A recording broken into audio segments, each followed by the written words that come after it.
मैं कल एक वीडियो बनाया था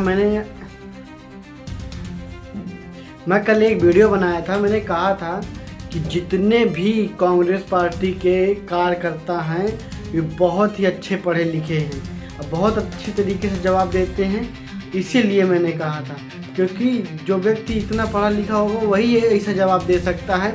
ये अंजना जी को आज कायदे से अच्छे से जवाब दिया, कोई बहस नहीं कर पाई। इसीलिए कहते हैं अगर पढ़ाई है तो सब कुछ मुमकिन है, अगर पढ़ाई नहीं है तो कोई चीज़ मुमकिन नहीं। दुनिया देश का यही एक महत्व है पढ़ाई का। पढ़ाई इसीलिए सब एजुकेशन से सभी लोग परेशान हैं, क्योंकि कहीं भर्ती नहीं आ रही है, कहीं पे जो जंतर मंतर पे बैठे हुए हैं लोग वो परेशान है। मतलब कि हर एक तरीके से परेशान है। अब लोगों को कैसे समझाया जाए? कुछ लोग तो समझने के ही लायक नहीं है, कुछ लोग तो समझा ही नहीं सकते। अच्छा, मैं एक बात बता रहा हूँ, अगर जाति और ये धर्म ये क्या कर लेगा हमारा?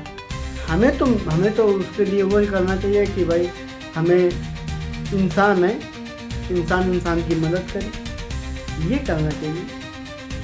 तो ये क्या जाति में बांट दो, लोग कहाँ तक जाएंगे, कहाँ जाएंगे बताइए? तो ऐसा नहीं होना चाहिए। और जो इन्होंने बात कही है बहुत अच्छी कही है। आप पहले वीडियो देखिए। आज का जो सवाल है मूल आज तक का वो है ट्रस्ट कितना भ्रष्ट। मैं कहूंगा ट्रस्ट उतना ही भ्रष्ट जितना आरएसएस और बीजेपी भ्रष्ट। ट्रस्ट ही तो चोर है, ट्रस्ट ही कंप्लेंट कर रहा है और ट्रस्ट के मेन पदाधिकारियों के खिलाफ एफआईआर नहीं होती है। ट्रस्ट सब कुछ करता है वहां पर, ट्रस्ट ही वहां पर सारा मेंटेन करता है, लेकिन उनका नाम कहीं पर नहीं आएगा। इस्तीफा हुआ कि नहीं हुआ मत पूछो, बिल्कुल ये तो भगवान के रूप है भाई। हो सकता है विष्णु के अवतार हो, चंपत जी कहीं किसी के, अनिल मिश्रा हो सकता है हनुमान जी के अवतार हो, इनसे सवाल नहीं पूछे जाने चाहिए। दुर्भाग्य ये है कि पूरा का पूरा जो प्रकरण पिछले 1 महीने में आया है वो उसमें सजा की जगह बचाया कैसे जाए, अभयदान कैसे दिया जाए, उस पर काम हो रहा है। ट्रस्ट को भंग क्यों नहीं किया गया, किसी के पास जवाब नहीं है। सुप्रीम कोर्ट मॉनिटर्ड इंक्वायरी क्यों हो, लोग सवाल पूछ रहे हैं हमसे। सुप्रीम कोर्ट मॉनिटर्ड इंक्वायरी इसलिए हो कि पुलिस वाले डरेंगे कि सुप्रीम कोर्ट का डंडा ऊपर है। अभी किसी का कोई डंडा नहीं है।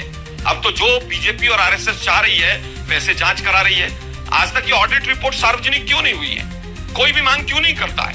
वो सीसीटीवी का बैकअप क्यों नहीं खंगाला गया है? मिनिस्ट्री ऑफ इंफॉर्मेशन टेक्नोलॉजी कहां सो रही है? अरे भाई आपके पास तो सब तमाम चीजें हैं। वो मोदी जी के ड्रोन जो उड़ते थे, मोदी जी कहते थे मैं ड्रोन से पकड़ लेता हूं, वो double engine, triple engine, 4 engine की सरकार थी और योगी जी रिकॉर्ड बना रहे थे अयोध्या जाने का। ये ऑर्गेनाइज्ड लूट थी, मुझे क्रेडिट नहीं चाहिए। ये ऑर्गेनाइज्ड क्राइम थी और ये बीजेपी आरएसएस ने ऑर्गेनाइज तरीके से काम किया। और जिस तरह से इनको आज अचंभा हुआ कि ये लूट जल्दी पकड़ी गई, एक दिन वोट चोरी भी पकड़ी जाएगी। और हम और अंजना जी आप डिबेट करेंगे, एक दिन नोटबंदी का कांड भी पकड़ा जाएगा, एक दिन पूरी तरह से पीएम केयर फंड के आंकड़े भी सामने आएंगे और हम फिर दोबारा आज तक पर बैठकर ठीक है। प्रेम शुक्ला जी एक जवाब इस पर दे दीजिए, फिर मैं जाऊंगी मलूकनागर जी के पास। अरे रुको जरा, सबर करो। क्या जो अयोध्या का मेयर था उपाध्याय, जिसके सब कागजों पे दस्तखत थे गवाही में, वो बीजेपी का मेयर नहीं था क्या? इनकी तो प्राण संस्था, मातृ संस्था, पितृ संस्था सब कुछ आरएसएस है और पूरी आरएसएस डकैती में शामिल है। आप बताइए ये ट्रस्ट किसने बनाया था? बीजेपी ने बनाया था कि नहीं बनाया था? क्या बीजेपी की सरकार ने बनाया था कि नहीं बनाया था?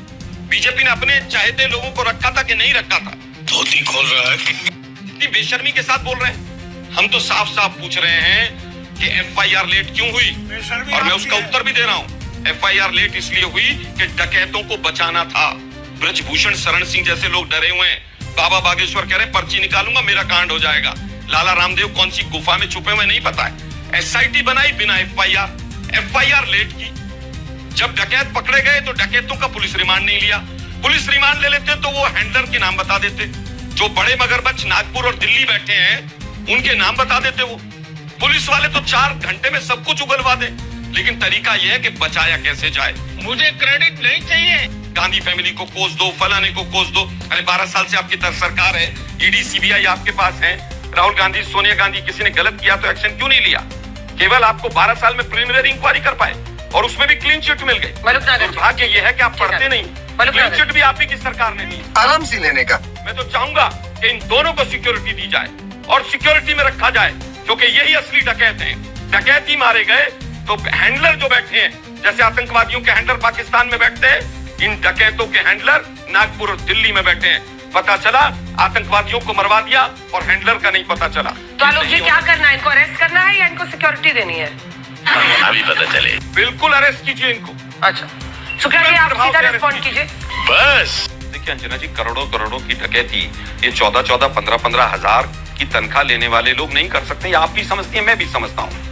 1200 शिलाएं गायब हो जाएं, क्विंटल के क्विंटल सोने आभूषण जो भी आए वो सब गायब हो जाएं, ये संभव नहीं है।